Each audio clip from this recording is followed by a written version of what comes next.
today's video, we are reacting to 3 scary true fog horror stories.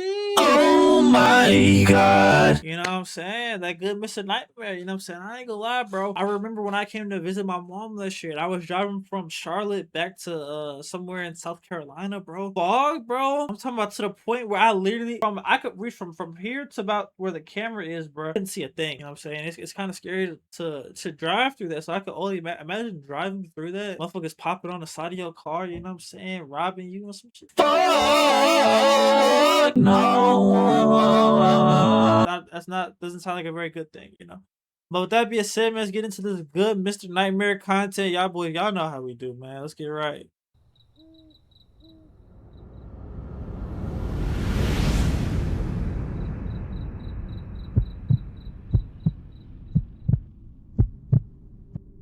It was 2022. I was living in the Bay Area at the time, Oakland specifically, and I'd driven up to visit my parents in Eureka for the weekend. If you've never driven Highway 101 along the Northern California coast, it's beautiful during the day and kind of a nightmare at night. Like long stretches with no other cars, no cell service, barely any lights, kind of ominous really. I left my parents' place around 8 p.m. on a Sunday, which was stupid in hindsight. I should have just stayed the night and driven back Monday morning, but I had an early shift and figured I'd rather just knock out the drive. Famous last words, I guess. The first couple hours were fine. The stretch I was on had narrowed down to a 2-lane road at that point. That's how most of rural 101 is once you get north of the bay. It was somewhere around Trinidad when the fog started rolling in. Fog on that part of the coast isn't unusual, but this was different. Within maybe 5 minutes, it went from clear visibility to barely being able to see 20 feet ahead of my car. It was actually really bad, worse than I'm describing. I slowed down to maybe 35 and kept going. The smart thing would have been to pull off and wait it out, but there's really not a lot of places to stop on that stretch. And honestly, I just wanted to get home. I figured if I took it Yeah, same here. When I was driving, it got so bad when I was driving back from Charlotte, bro. Like, yeah, bro. I was like, I want to pull over. Cause like, I literally had to go like, yeah, like he said 30, 35, bro. Cause bro, you literally cannot see more than like 5 feet in front of you. And last thing you want to do is drive and you just smack a deer. Cause the deer didn't see you coming and you could see it coming. Or you run over a nail and now your tire's fucked off. That's happened to me before driving from South Carolina to Texas. You know what I'm saying? But it's just it's a tough situation to be in overall. slow, I'd be fine. Here's the thing about fog that thick though, and any California driver knows this, but it messes with your sense of space. You can't see landmarks, you can't tell how far you've gone, you can't see what's coming up ahead. It's disorienting as hell, especially when you're already tired. After another half hour or so of driving, I saw a figure standing off the side of the road. I say figure because that's genuinely what it looked like at first. Just a shape on the shoulder, maybe 50 feet ahead. As I got closer, I could see it was a person, a guy based on how tall it was, and he was just standing there facing the road. He wasn't walking or waving me down like he needed a lift, and it didn't look like he was on the phone either. He was genuinely just standing there. I slowed down even more as I passed because I was worried about clipping him if he stepped out into the road. He didn't move though. He didn't even turn his head to watch my car go by, which was really creepy. I got a good look at him as I passed, and there was nothing about his face that struck me as particularly unusual. My first thought was maybe his car broke down somewhere and he was waiting for a ride, which would make sense, right? Except I hadn't passed any cars on the shoulder, and there was no reason for him to be standing in that exact spot facing that exact direction. There was nothing there. I thought about turning around to ask if he needed help, but something Hell about no, hell no, hell no, hell no, hell no. No, I remember another quick story. Sorry for pausing the video so much, but you know what I'm saying? This is a Mac Night video. I'm gonna pause this motherfucker and talk my shit. Okay. Anyways, I remember, bro, I was walking and I was driving a car and the car had like literally broke down on me where I was like literally about 10 minutes away from home driving, you know? You want to know what 10 minutes driving is? I guess 3 hours. Yeah. 3 hours. It was a 3-hour walk, 10-minute drive. Right? On the highway, mind you. So yeah. Not only was it 3 hours away, but I had the car broke down on me at like 3 in the morning. I was running a two-row car. broke down on me, bro. My mom's couldn't come pick me up. I had no way to help, so I had to literally walk on the side of the road. Luckily, I had my phones and my phones were charged. But even then, bro, like I wouldn't have like helped wave somebody down to like give me a ride because one, like if that's me in that situation, nigga, like I don't know, like why are you just walking on the side of the road like that? Like that's strange. Like I wouldn't trust it. And then two, just jumping into a random person's car, like I don't know how you trust that. Like, cause people are weird nowadays. You don't know what sick shit motherfuckers got going on, bro. If y'all seen the movie The Human Centipede, bro, that's how they got, you know. And I can't go outside like that, so I was just like, fuck it, I'm gonna just thug this out and just walk these 3 hours. You know what I'm saying? And clearly, you know what I'm saying, I made it out fine. The whole thing felt wrong. It wasn't my problem, so I just kept driving. About 10 minutes later, though, I saw him again. I'm not exaggerating, it was the same guy. Same build, same dark clothes, same stance on the shoulder. The only difference was that this time he was on the left side instead of the right, but everything else was identical. I actually said what the hell audibly out loud to myself, because there was no way this guy could have gotten ahead of me. I was the only car on the road, and there weren't any cross streets or shortcuts or anything like that. The only explanation was that it was a different person who just happened to look exactly like the first guy and was standing in exactly the same weird way. I didn't want to look at him as I passed, but I couldn't help myself. I had to confirm whether it was the same guy, and after getting a good look, I was dead certain it was. But this time, the guy actually locked eyes with me as I passed, and I couldn't look away fast enough. Seeing his head snap to my eyes was really freaky, and I instantly regretted making eye contact. I sped up a little, not a lot, because the fog was still thick and I wasn't trying to drive off the road, but I sped up enough that I was pushing 45. I wanted distance between me and whatever the hell was going on back there. The fog got even worse after that, though. I could barely see the center line at that point, so I really had no choice but to slow back down. I was having trouble thinking straight, which I attributed to the mixed effect of how tired I was, how hard it was to drive, and what I had just seen. I kept trying to rationalize it, but I couldn't. My train of thought was interrupted, though, because not 3 minutes later, my headlights exposed something ahead. There was another person up there, only this time he was standing in the middle of the road. Fuck no. I had no choice but to stop, which is exactly what I did. This time, he was wearing a hood that was covering his face, so I couldn't see what exactly he looked like, but I had a feeling it was the same guy. He once again didn't move, which is when I started really getting scared. We were at a standstill, and even though I couldn't see his face, I could feel him looking at me. I didn't know what to do. I flashed my brights at him a few times, trying to get him to move out of the way or at the very least react, but he didn't. I put the car in reverse, and when I looked in my rearview mirror, I nearly died. There was someone behind me. There was a person back there, creeping towards my car. I yelled holy shit and put the car back in drive. I was boxed in, but I didn't care. Hell no, you better clavicular that nigga, run him over. You know what I'm saying? You better hit the gas and get the driving. Be damn, nigga, you just gonna rob me like that, and I'm in a car, y'all two on feet. Hell no, you finna get your ass hit. I gave you the opportunity to get out of the driver's way, and your dumb ass is gonna sit here instead while I literally flash my bright. So if you get hit, bro, that's not even on me, that's on you. There's an actual threat on my life now. I pulled hard to the right, crossing into the opposite lane to get around the guy blocking the road ahead. The guy didn't move, and I thought I was in the clear, but then something hit my car from behind. It wasn't just a light tap, it was violent. The whole back end of my car jolted to the right, and I heard this awful crunching sound, like metal on metal. No. No.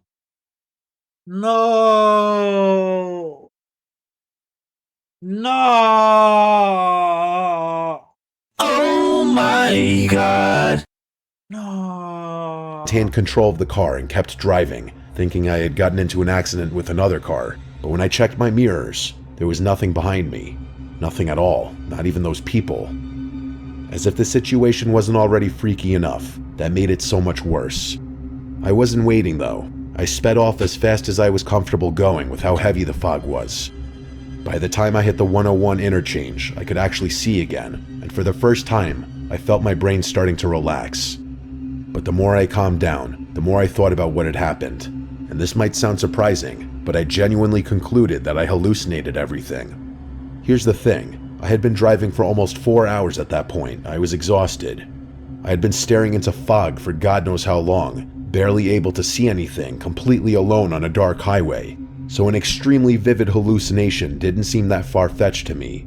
Why it was so oddly specific was beyond me, but there was no other explanation for me having seen those people or having felt a wreck that didn't actually happen.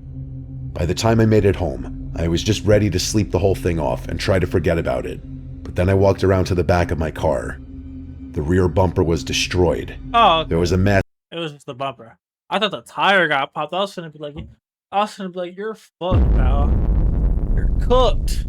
Massive dent running almost the entire width of it, which meant whatever hit me had hit me way harder than I thought.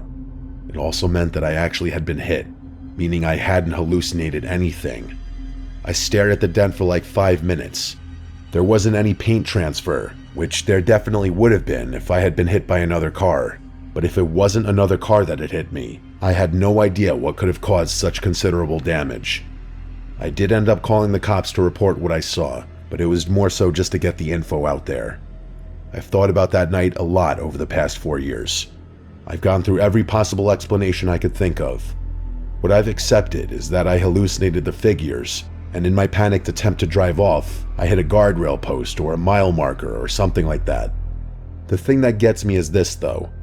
I can accept a hallucination, but for me to hallucinate one thing, the figures, while actually experiencing the other, the crash, is something I have trouble accepting. The fact that there was actually damage to my car has always made me think there was something more malicious going on that night.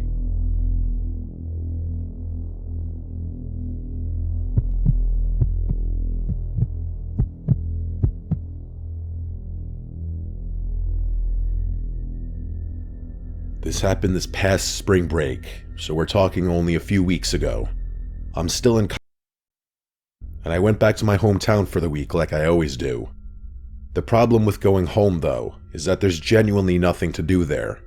I grew up in one of those suburban towns that's technically close to a city, but doesn't have any of the benefits of actually being in one, meaning no bars or nightlife or anything really within walking distance. When I'm at school, I've always got something going on. But back at home, it's a ghost town. The other issue is that none of my hometown friends had the same spring break schedule as me.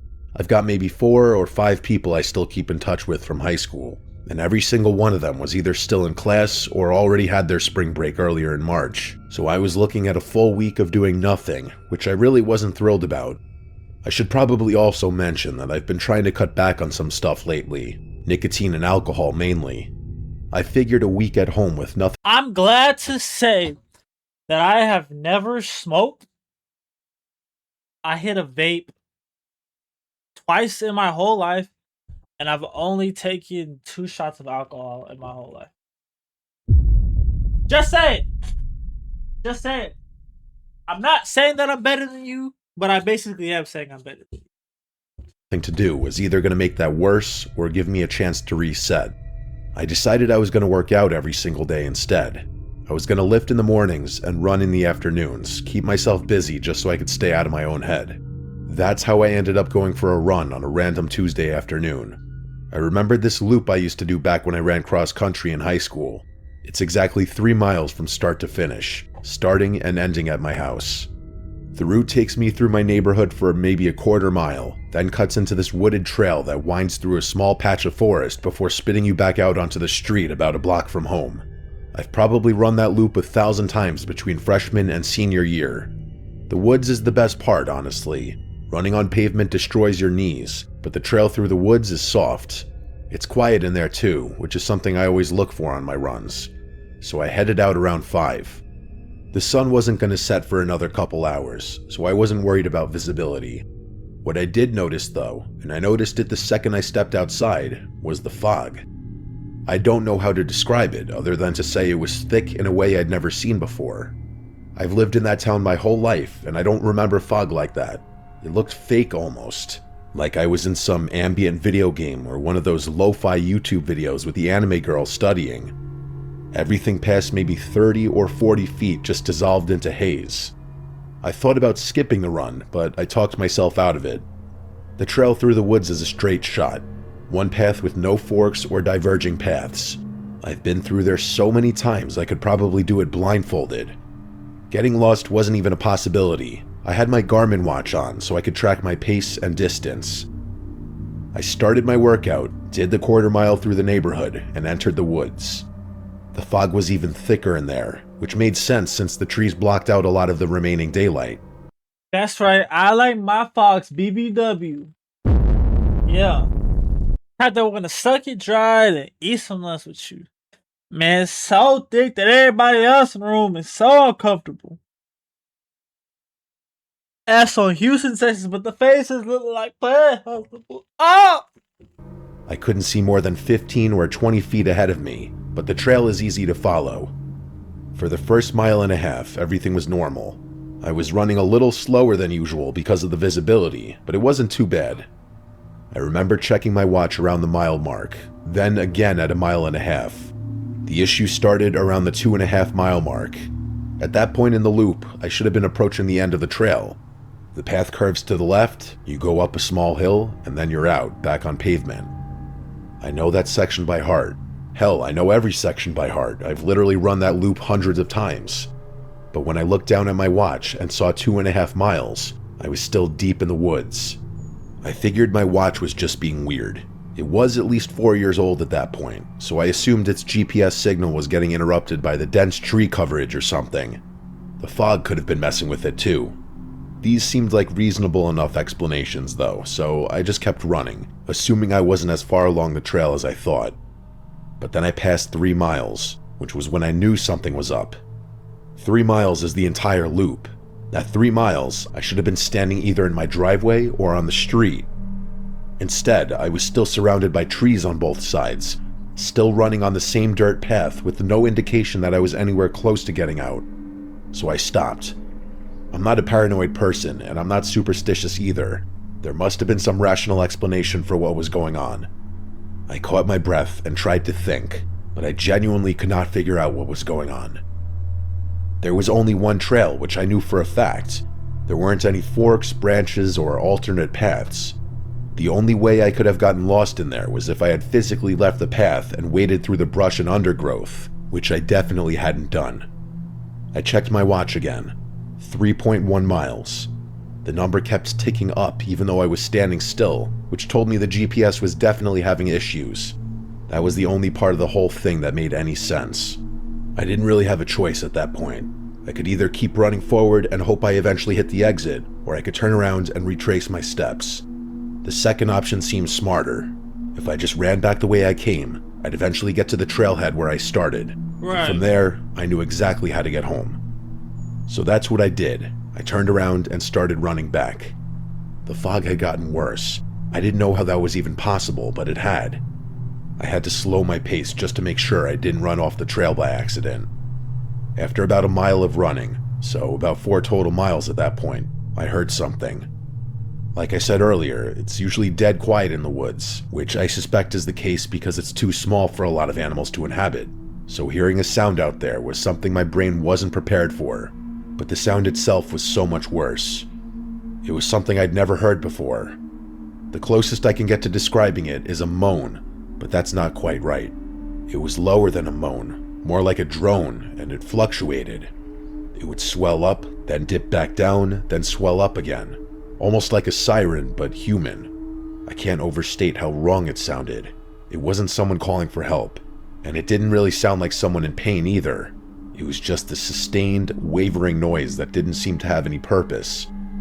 I started running faster, but you have to remember that I had been running for over 4 miles at that point. I could only go so fast, and the exhaustion only made the situation that much more terrifying. Running faster only tired me out more, and the more tired I got, the more scared I got.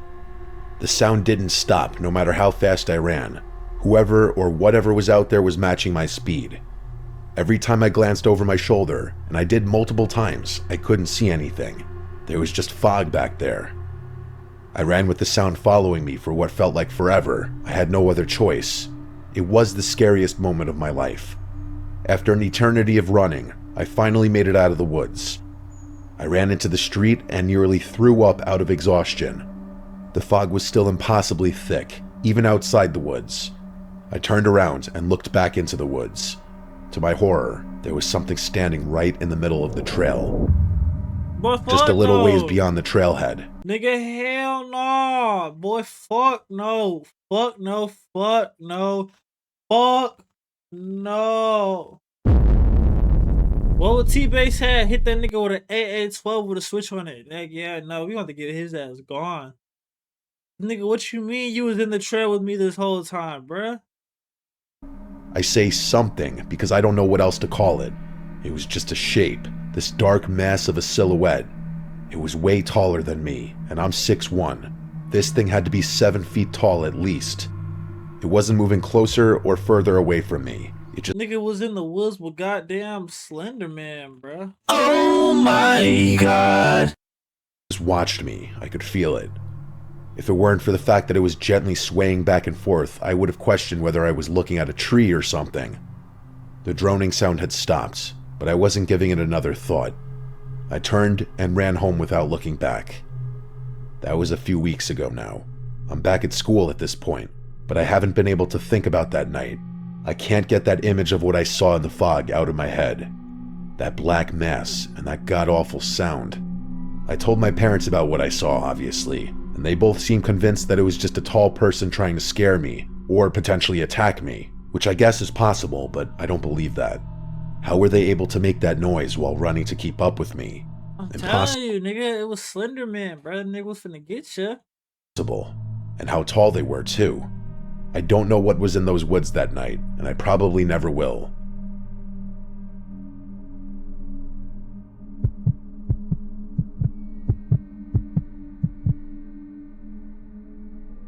This happened about 6 years ago, late September. My buddy Edwin and I had been talking about kayaking Willapa Bay for probably 2 years at that point, and we finally locked in a weekend to actually do it. If you're not familiar with the area, Willapa Bay is this massive tidal estuary on the Washington coast, something like 25 miles long. It's mostly oyster farms and wildlife refuge, and on a clear day, it's honestly one of the most peaceful places I've ever been. The weekend we picked was not a clear day. Neither of us were amateurs. We'd both been kayaking since we were kids, and Edwin actually worked as a guide for a few summers during college. We knew what we were doing. That's important context for what I'm about to tell you, because I don't want anyone thinking we were just a couple of idiots who got spooked because we didn't know how hot water and fog work. We launched early Saturday morning from a put-in spot near Nakota. The fog was really thick, but we figured it would burn off by mid-morning like it usually does on the coast. We had a GPS, a compass, and everything. The plan was to paddle out toward Long Island, maybe do some bird watching, have lunch on one of the sandbars, and head back before the afternoon tide shift. The first hour or so was fine. The fog muffled everything in that way coastal fog does. You feel like you're paddling through cotton and everything is really quiet. We couldn't see more than maybe 40 feet in any direction, but we were staying close together and checking our bearing every few minutes. No big deal. It was probably around 9 a.m. when I first heard something. It was a splashing sound. At first, I thought it was Edwin. We were paddling in loose tandem formation, him about 15 feet to my left, and I figured he just adjusted his stroke or something. But when I glanced over, his paddle was resting across his kayak. He asked if I heard that too, and I nodded my head yes. We both stopped paddling and just drifted there for a second, listening. It was the sound of oars, not paddles, which I say specifically because oars and paddles make distinct sounds. We were using paddles. You'd only use oars if you were on a different kind of boat, but it was definitely someone rowing a boat, and it didn't sound too far away from us either. Maybe 100 feet somewhere off to the right. Edwin said it was probably just someone else out there on the water, which seemed reasonable enough. There were other kayakers who used the bay, and occasionally you'd see fishermen in small boats checking crab pots. The fog was thick enough that we couldn't see them, but sound travels strangely over water, especially in fog. Sometimes things sound closer than they are, sometimes they sound further. We waited for a minute, expecting whoever it was to either call out or appear through the haze. Standard etiquette when visibility is low is to announce yourself and let other boaters know where you are. But the rowing just continued at the same steady pace. I suggested maybe they didn't know we were there, so Edwin said hello into the nothingness. But there was no response. In fact, whoever was in the other boat didn't even seem to notice, because the rowing sounds didn't speed up, slow down, or change at all. We started paddling again, figuring we'd either come across them or they'd pass by. But here's the thing, and I know this sounds paranoid, but over the next 20 minutes, that rowing sound never got any closer or further away. Hearing that same exact rhythm over and over again started getting intoxicating, and after a while, I was actually in awe of how perfectly someone could keep their stride for so long. But as time went past, I only got more and more freaked out. It was an unsettling situation, to say the least. Edwin and I really weren't talking much anymore, but I knew he felt the same way. At one point, we shifted our course slightly east, trying to angle toward the shore, and for a split second, the fog thinned out just enough for me to see a small rowboat sitting in the water. I could see the shape of someone at the oars, so I knew there was a person in it. But then the Niggas on the boat with goddamn Jason Voorhees and shit, bro. Hell no. fog closed back in, and they were out of sight again. The whole glimpse lasted maybe 3 seconds. I asked Edwin if he'd seen it, and he said yes. At that point, I wanted to leave. Something about the whole situation was making me deeply uncomfortable, and I couldn't even fully articulate why. It's not like we'd seen anything threatening. It was just some guy rowing a boat, but the way he refused to identify himself or even acknowledge our presence. Row, row, row your boat gently down the stream.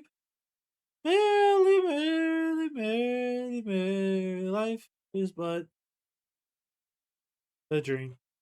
And the way he seemed to be following us was just so creepy. I started heading for the shore, hoping Edwin would follow my lead, and he did. The problem was the fog. Even with the GPS, navigating the bay in low visibility isn't straightforward. There's sandbars that shift with the tides, shallow channels, all sorts of nasty stuff. We knew roughly where we were, but roughly isn't the same as exactly. And the last thing we wanted was to beach ourselves on a mud flat while that other boat was still out there somewhere. We paddled southeast, moving as quickly as we could without exhausting ourselves. The rowing sound stayed with us the whole time. I kept glancing to my right, hoping to catch another glimpse through the fog, but I never did. And then, without any warning, the fog started to lift.